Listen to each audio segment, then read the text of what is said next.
আসসালামু আলাইকুম ফেসবুক বন্ধুরা, আপনার সবাই কেমন আছেন? আলহামদুলিল্লাহ, আমিও ভালো আছি। আমি আজকে নতুন একটা কন্টেন্ট নিয়ে এসেছি। সেটা হচ্ছে ইলেকট্রিক্যাল ডিজাইন। এটা শুধু ইলেকট্রিক্যাল না, এটা সিভিল ইঞ্জিনিয়ারদের জন্য অটোক্যাড। এটা আজকে আমি দেখাবো, সেটা হচ্ছে অটোক্যাড 2D। তো 2Dর ভিতরে আবার অনেকগুলো ধাপ আছে, আসলে কোনটা আগে করতে হবে তারপরে কোনটা পরে করতে হবে।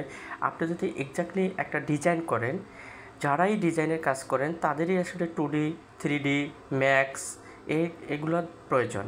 তো আমরা আজকে বেসিক কাজটা শুরু করব, যেটা 2Dর।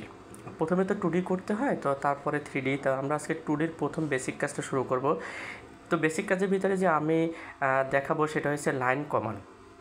প্রথমে আমি যেটা দেখাচ্ছি স্ক্রিনে শো করতেছে যে লাইন কীভাবে আপনি কাটসঅফ দিয়ে পিক পয়েন্ট মানে শুরু করবেন, ইন পয়েন্ট এবং পিক পয়েন্ট। আপনি প্রথমে লাইন কমান্ড নিচ্ছেন। আমি এই যে দেখাচ্ছি আপনাদেরকে যে লাইনে যেয়ে তারপরে লাইন কমান্ড নেওয়া হচ্ছে।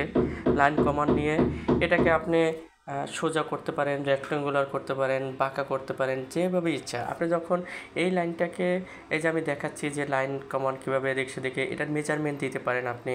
এটা 5 ফিট হোক, 10 ফিট হোক, এটা 100 ফিট হোক, এটা 200 ফিট হোক, এটা 50 ফিট এবং ফিট ইঞ্চিতে দেখাবে এই মেজারমেন্টটা। আপনারা এই যে দেখেন, আমি যেটা মেজারমেন্ট দেখাচ্ছি এখন, যে ডিজাইনটা, এই যে রেখাটা নিলাম, এটা কিন্তু একটা মেজারমেন্ট দিয়ে নিচ্ছে। এই যে দেখেন, এটা যে কার্সরটা ঘুরতেছে, এটা আপনি যখন F8 বাটনটা প্রেস করবেন তখন সে কী করবে, সোজা। এই যে দেখেন সোজা, F8 যখন আমি প্রেস করছি তখন এটাকে কী দেখাচ্ছে, যে সোজা। সে আর ওই এদিকে বাঁকা বা কোনো দিকে নেওয়া করা যাচ্ছে না, এটা সোজা স্টেট, সোজা নিচের দিকে স্টেট। ইভেন আমি এখন পলিলাইনের যে কাজটা আপনাদেরকে দেখাবো, এটা হচ্ছে লাইন কমান্ড কমপ্লিট হয়েছে। এখন হচ্ছে পলিলাইন। পলিলাইন যেটা হয়েছে, যে পলিলাইনের হয়েছে একেবারে আপনি এই যে দেখেন, আমি যেটা দেখাইছি লাইন এবং পলিলাইনের ভিতরে ডিফারেন্সটা যেটা হয়েছে, আপনি লাইন কমান্ডটা নিলে হয়েছে কি, যে লাইনটা আলাদা আলাদা যদি আপনি চান তাহলে আপনি নিতে পারবেন। আর পলিলাইনটা হয়েছে আপনি যে লাইনটা নিছেন এটা একসাথে সিলেক্ট করলে একসাথেই সিলেক্ট করা যায়।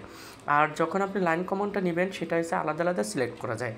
আপনি যদি একটা মুভ করতে চান, যেটা লাইন কমান্ডটা, সেটাকে অল ড্রয়িংটাকে, ডিজাইনটাকে আপনার সিলেক্ট করে তারপর মুভ করতে হবে, কপি করতে হবে। আর পলিলাইনটা যদি আপনি নেন তাহলে পলিলাইনের ভিতরে আপনি একটা সিলেক্ট করলেই টোটালটা সে সিলেক্ট হয়ে যাবে, তখন আপনি ইজিলি মুভ করতে পারবেন। আবার এটাকে নেক্সট ভিডিও নিয়ে আসবো সার্কেল এবং রেক্টেঙ্গুলারের। তো আপনারা নেক্সট ভিডিও দেখার জন্য ওয়েট করেন। থ্যাংক ইউ আপনাদেরকে আমাকে সাপোর্ট করার জন্য, এবং আমার যদি ভিডিওটা ভালো লাগে তাহলে লাইক এবং শেয়ার দিয়ে আমার পাশে থাকবেন।